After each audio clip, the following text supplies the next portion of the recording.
사무엘상 26장 우리가 지난주에 보았던 말씀을 보시면 다윗은 사울을 죽일 수 있었는데 죽이지 않고 살려주게 됩니다. 사무엘상 24장과 똑같은 일을 다시 한번 하게 되죠. 자, 이 일로 사울은 다윗에게 약속을 하게 되는데 사무엘상 26장 21절 말씀을 한번 보시면 이렇게 되어 있어요. 사울이 이르되 내가 범죄하였도다. 내 아들 다윗아 돌아오라. 내가 오늘 내 생명을 귀하게 여겼은즉 내가 다시는 너를 해하려 하지 아니하리라. 내가 어리석은 일을 하였으니 대단히 잘못되었도다 하는지라. 아멘. 사울이 다윗에게 내가 너의 생명을 다시는 해하지 않겠다 이렇게 약속하고 있고 또 내가 잘못했다라고 말하고 있습니다. 그런데 다윗은 이 말을 믿을 수가 없었습니다.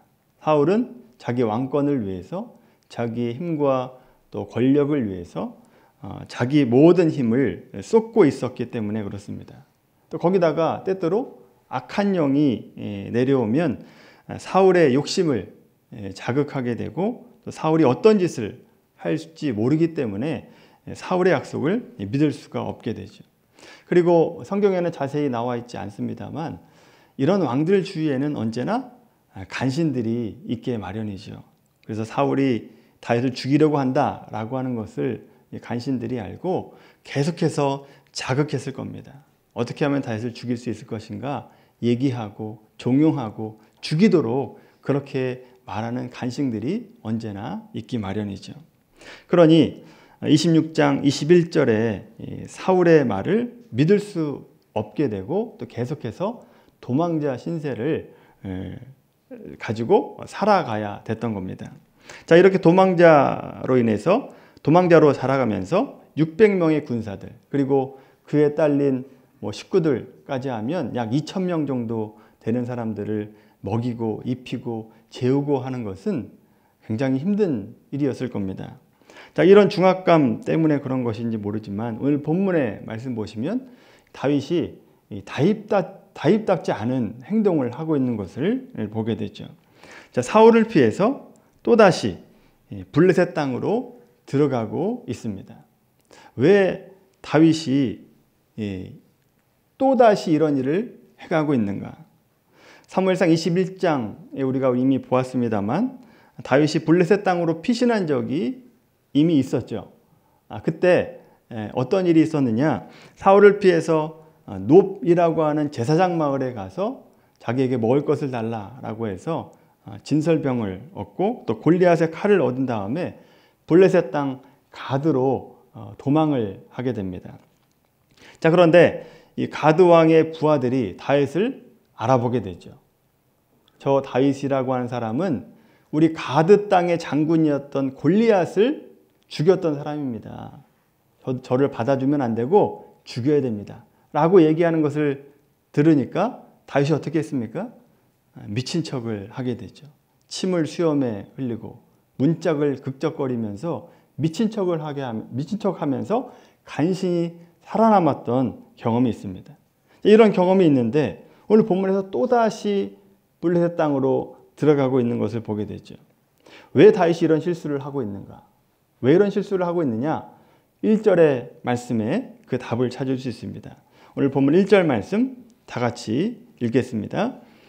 다윗이 그 마음에 생각하기를 내가 후일에는 사울의 손에 붙잡히리니 블레셋 사람들의 땅으로 피하여 들어가는 것이 좋으리로다. 사울이 이스라엘 온 영토 내에서 다시 나를 찾다가 단념하리니 내가 그의 손에서 벗어나리라 하고. 아멘. 다윗이 블레셋 땅으로 들어가는 결정을 하게 되는 결정적인 이유가 뭐냐? 다윗이 그 마음에 생각하기를입니다. 자기 마음에 생각이 그렇게 들었다라고 하는 겁니다. 신기한 것은 다윗이 왜 갑자기 이런 생각을 하게 됐느냐라고 하는 겁니다. 지금까지 사울의 손에서 잡히지 않고 오히려 사울을 2번씩이나 살려주는 그런 일을 경험하면서 지금까지 왔습니다. 그런데 왜 갑자기 27장에 들어가면서 자신이 사울에게 죽을지도 모른다라고 한 생각을 했느냐라고 하는 거죠. 어떻게 보면 이해가 안 되는 얘기이기도 합니다만, 근데 여러분, 사람이 원래 그렇습니다. 우리도 그러지 않습니까? 하루에도 몇 수십 번씩 생각이 왔다 갔다 합니다. 하나님을 생각할 때는 한없이 은혜로웠다가 하나님의 생각이 없어지고 내 생각에 몰두하면 갑자기 우리의 두려움이 찾아오고 걱정, 근심이 찾아오게 되는 것을 보게 됩니다. 우리가 내 생각에 사로잡히면 악한 영이 우리에게 들어와서 나쁜 생각을 계속해서 주게 됩니다. 그래서 있지도 않은 일을 있는 일처럼 생각하게 되고 일어날 가능성이 없는 최악의 상황까지도 생각하면서 두려움에 떨고 공포에 떨게 됩니다. 자, 그렇게 되면 내 머릿속으로 상상했던 건데 그 상상이 마치 현실인 것처럼 착각하게 된다라고 하는 겁니다. 오늘 본문의 다윗을 보십시오. 지금까지 다윗이 망명생활 중에도 사울의 손에서 잡히지 않았습니다. 자, 그런데 앞으로도 잡히지 않을 겁니다. 왜 그렇습니까? 하나님께서 약속하셨기 때문에 그렇습니다. 그러니 염려할 필요가 없었죠. 다윗도 하나님의 약속의 말씀을 붙잡고 있으면 걱정과 근심이 큰 염려가 없이 그냥 살았었는데 하나님의 생각이 떠나고 자기 생각이 자기 머릿속에 가득 차버리니까 두려움과 공포가 찾아오게 됩니다. 사울이 두려움의 대상이 됐다라고 하는 겁니다. 그러면서 사울왕이 감히 침입할 수 없는 국가, 블레셋 땅으로 가면 내가 살 수 있겠다라고 하는 생각을 하게 되는 거죠. 다만 이번 블레셋 망명은 사무엘상 21장에 망명했던 것처럼 막무가내로 가진 않았습니다. 나름 전략을 잘 짜서 들어가게 되죠. 처음 블레셋 땅에 갔을 때 배척당한 일을 생각을 한 겁니다. 그때는 사실 오로지 자기 도망자 신세인 자기 몸 하나 의탁하려고 블레셋 땅으로 망명을 했습니다. 그렇기 때문에 가드 왕 입장에서 다윗을 받아주는 것이 하등의 유익이 없었습니다. 그런데 지금은 상황이 좀 달라졌죠. 다윗뿐만이 아니라 600명이라고 하는 군사가 함께 망명을 요청하게 됩니다. 그래서 아마 이 부분을 가지고 아기스와 아마 협상을 했을 겁니다. 두 가지를 얘기하면서 유익이 있다라고 하는 것을 부각했겠죠.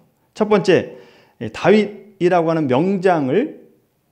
명장과 함께 600명의 군사를 당신이 받아주면 당신이 블레셋의 5개의 도시국가 가운데 가장 으뜸이 되는 도시국가가 될 것입니다. 우리가 당신에게 충성하겠습니다. 군사가 되겠습니다. 라고 하면서 협상을 했을 겁니다. 두 번째 유익이 있는데 다윗의 부대가 주변의 유목민을 공격해서 얻은 전리품들 당신과 나누겠습니다. 이렇게 두 가지가 가지고 협상을 하니까 블레셋 입장에서도 나쁠 게 없으니까 다윗을 받아주게 되는 거죠. 결국 다윗이 블레셋 땅 중에 살만한 도시 하나를 얻게 되었고 그곳에서 1년 4개월을 살았다라고 성경에 기록하고 있습니다. 여러분, 1년 4개월 다윗에게 쫓기는 삶을 살다가 이제 쫓기지 않습니다. 이제 마음 편히 밤에 잘 수 있었습니다. 그러니 얼마나 편했겠습니까? 안식과도 같은 시간이었을 겁니다. 근데 여러분, 사람이 먹고 사는 것이 해결된다라고 해서 안식을 얻는 게 아닙니다. 단지 생명을 얻었다라고 해서 사람다움이 아니다라고 하는 거죠. 왜냐하면 사람이라고 하는 존재는 하나님의 형상에 따라 창조된 존재이기 때문에 하나님의 뜻을 알고 하나님의 말씀을 따라 살아갈 때 진정한 사람답게 살아갈 수 있게 되는 겁니다. 사람은 떡으로만 사는 것이 아니라 하나님의 말씀으로 사는 존재이기 때문에 그렇습니다. 따라서 1년 4개월 블레셋 땅에서의 먹고 사는 그 시간은 몸으로는 편했을 수 있었습니다만 사울에게 있어서 영적인 암흑기였습니다. 왜 영적인 암흑기라고 얘기하는가? 먼저 8절에서 11절까지 말씀 보시면 이 내용이 다윗이 아기스 왕에게 거짓말하고 있는 겁니다. 다윗은 안정된 거처를 얻었습니다만 여전히 먹을 것을 얻어야 됐습니다. 싸워서 전쟁에서 전리품을 얻어와야 됐다라고 하는 거죠. 다만 다윗은 자신이 이스라엘 백성이기 때문에 이스라엘 민족에게는 공격하지 않고 오히려 이스라엘 민족을 괴롭혔던 이방 민족들을 공격해서 처부수고 전리품을 얻어왔습니다. 자, 그런데 블레셋 입장에서는 지금 다윗이 블레셋 땅에 살고 있잖아요. 블레셋 입장에서는 이스라엘은 여전히 적입니다. 다윗이 블레셋 가드 왕의 신임을 얻으려면 누구를 쳐야 됩니까? 이스라엘을 쳐야 됩니다. 그런데 다윗은 이스라엘을 치지를 않아요. 그리고 와서 아기스 왕, 블레셋 왕에게 찾아와서 이렇게 보고하는 겁니다. 너가 오늘 누구를 쳤냐? 이렇게 물어보면 마치 이스라엘 민족을 쳤던 것처럼 거짓말을 하는 삶을 살아가는 것을 보게 되죠.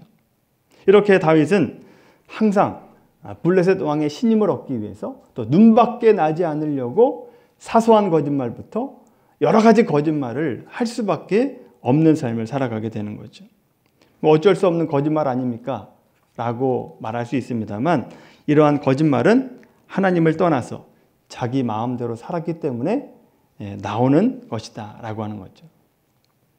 두 번째, 이 기간을 영적인 암흑기로 보는 이유는 이 기간에 단 한 편도 시편이 기록되지 않았다라고 하는 겁니다. 다윗이 사울왕에게 쫓길 때는 많은 시편이 기록되어 기록이 남아있거든요. 그런데 이 1년 4개월 기간, 블레셋 땅에서 거했던 이 기간에 단 한 편도 시를 짓지 못했다라고 하는 겁니다. 당연한 거 아니겠습니까? 거짓말로 살아가는 삶에 무슨 하나님을 찬양할 수 있겠습니까? 거짓된 삶에는 하나님을 찬양할 수 없게 되는 거죠. 그래서 이 기간은 영적인 암흑기였다라고 말하는 겁니다. 여러분의 영적인 상태는 어떻습니까?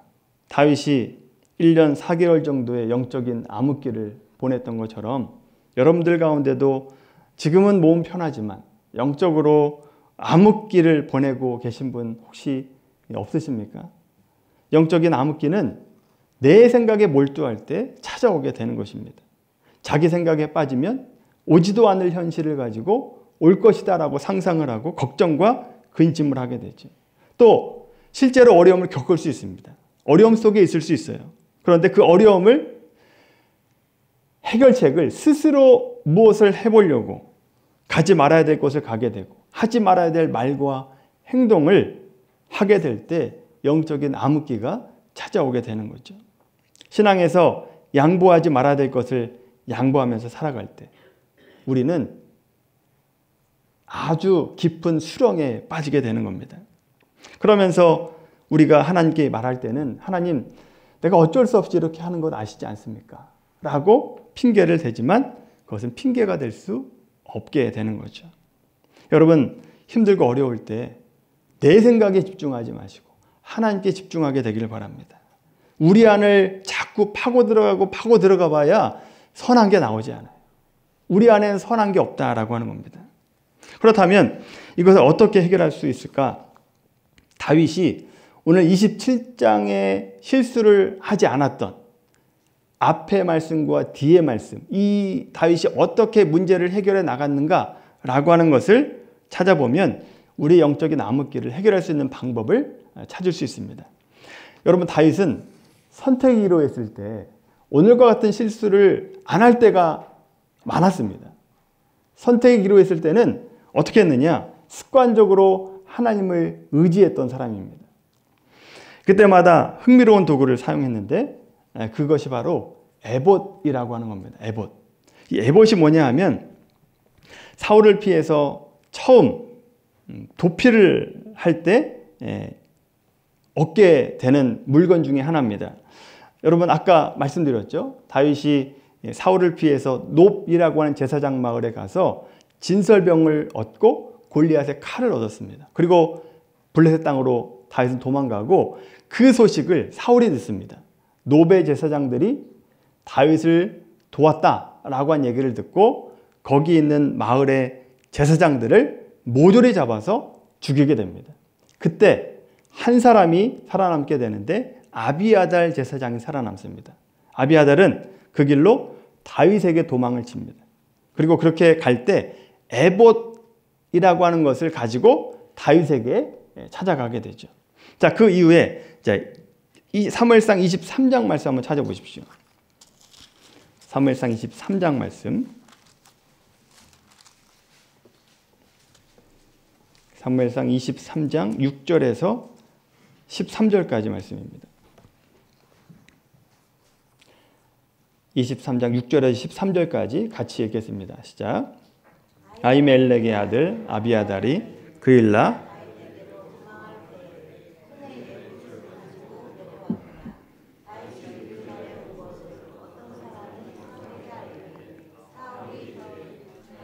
그를 내 손에 넘기셨도다. 그가 문과 문 빗장에 있는 성읍에 들어갔으니 갇혔도다. 사울이 모든 백성을 군사로 불러 모으고 그일라로 내려가서 다윗과 그의 사람들을 애워싸려 하더니 다윗은 사울이 자기를 해하려 하는 음모를 알고 제사장 아비아달에게 이르되 에봇을 이리로 가져오라 하고 다윗이 이르되 이스라엘 하나님 여호와여 사울이 나 때문에 이 성읍을 멸하려고 그일라로 내려오기를 꾀한다 함을 주의 종이 분명히 들었나이다. 그일라 사람들이 나를 그의 손에 넘기겠나이까? 주의 종이 들은 대로 사울이 내려오겠나이까?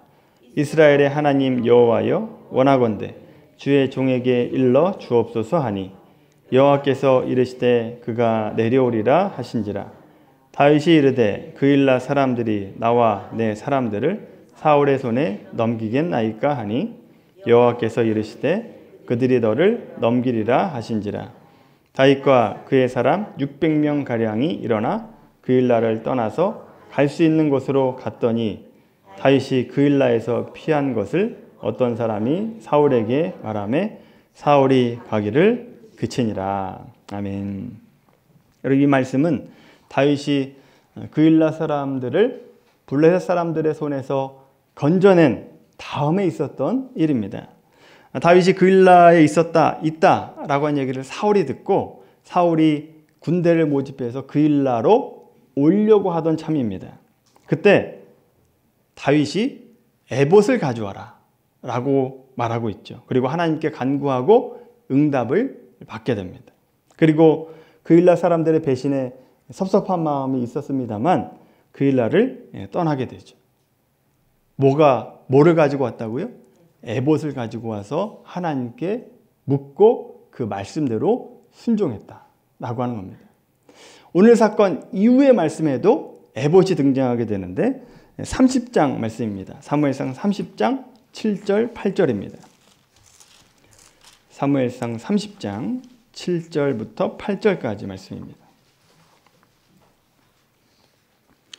사무엘상 30장 7절 8절 같이 읽겠습니다.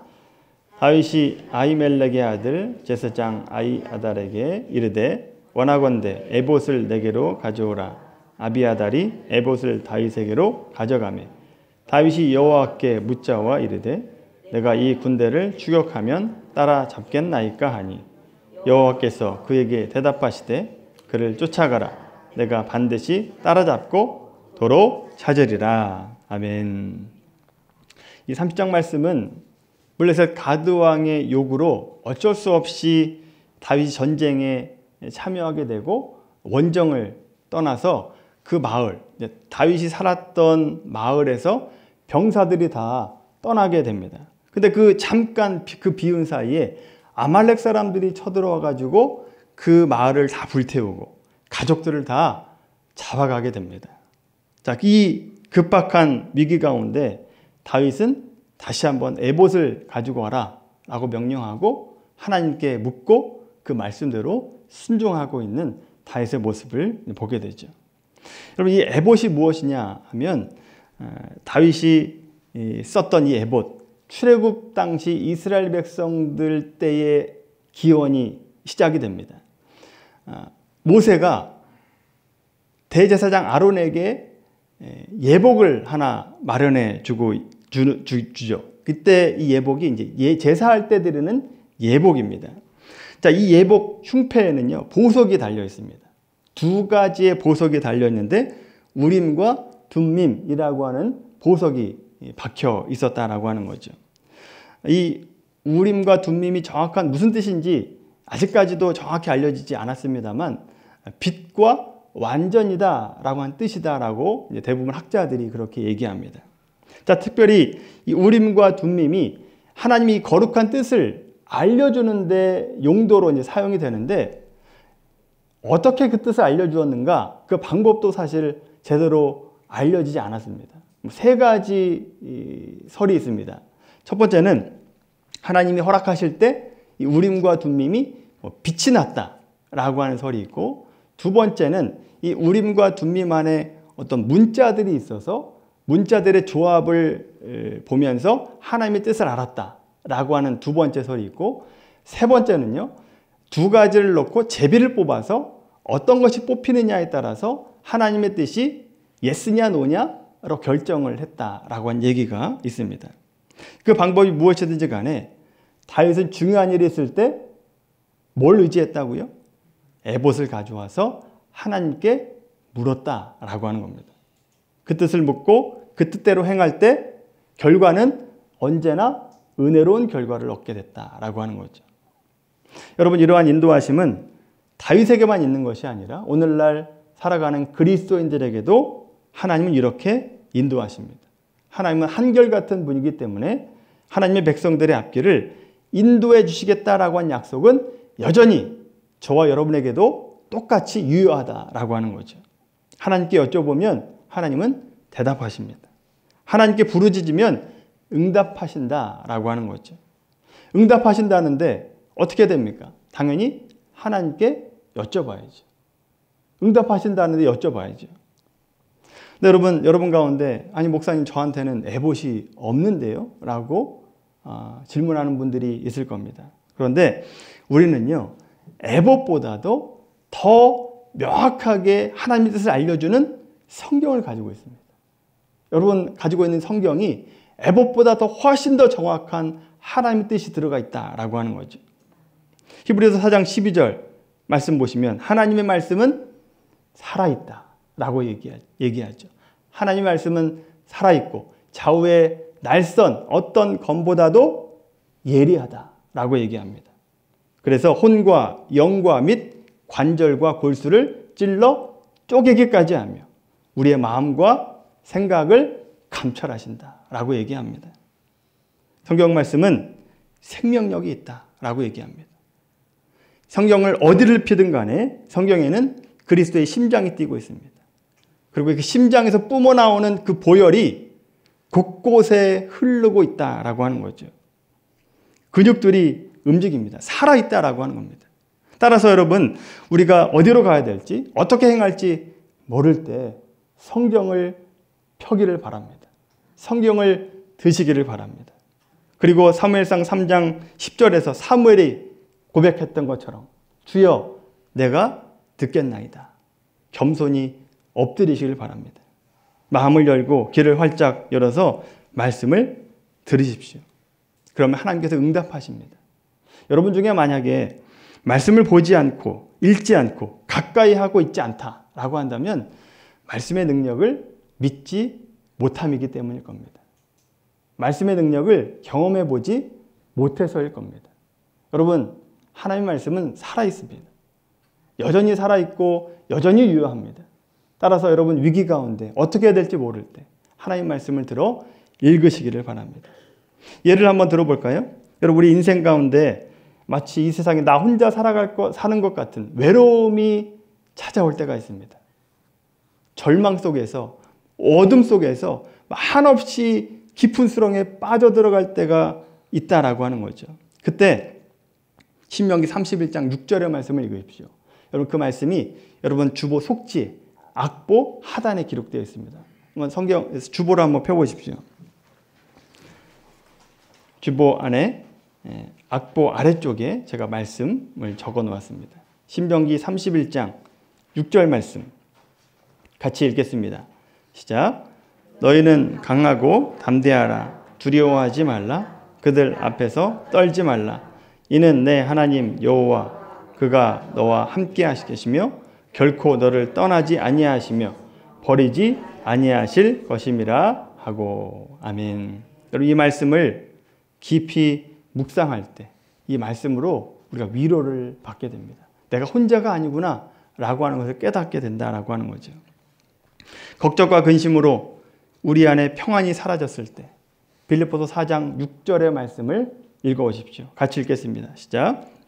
아무것도 염려하지 말고 다만 모든 일에 기도와 간구로 너희 구할 것을 감사함으로 하나님께 아뢰라. 아멘. 이 말씀을 묵상하면 전혀 그렇지 않을 것 같지만 이 말씀을 깊이 묵상할 때 우리의 마음 가운데 평안과 또 안도의 마음이 들게 됩니다. 또 게으름과 나태함 속에 빠져 있는 분들, 그 아래에 있는 말씀, 골로새 3장 23절 말씀을 한번 읽어보십시오. 같이 읽겠습니다. 무슨 일을 하든지 마음을 다하여 주께 하듯 하고 사람에게 하듯 하지 말라. 아멘. 이 말씀이 들리는데 어찌 우리가 게으르고 나태하게 살아갈 수 있겠습니까? 여러분, 삶의 중요한 길목에서 여러분 마음속의 생각을 따라 살아가지 마시고 성경을 드십시오. 성경은 장식용으로 준 게 아닙니다. 성경의 주중에 뽀얗게 먼지 쌓인 그 성경을 주중에 주일날 먼지 털고 가져오라고 우리에게 성경을 주신 것이 아니다라고 하는 거죠. 성경을 가까이 하고 그 말씀을 깊이 묵상하고 적용할 때 우리 삶이 오늘 본문의 다윗과 같이 실수를 하지 않게 되는 겁니다. 사랑하는 여러분, 위기 때마다 다윗이 에봇을 가져오라 라고 명령하고 하나님 말씀을 들었던 것처럼 우리가 삶의 중요한 길목에서 하나님 말씀을 들고 그 말씀 속에 우리에게 말씀하신 음성을 듣고 그 말씀을 따라 살아가게 되길 바랍니다. 그 말씀을 따라 살아갈 때 우리의 삶이 최상의 길로 인도함을 받게 되는 겁니다. 우리 모두가 하나님 말씀으로 인도함을 받아서 가장 좋은 길로 인도받는 그런 복된 삶이 되기를 예수님의 이름으로 간절히 축원합니다.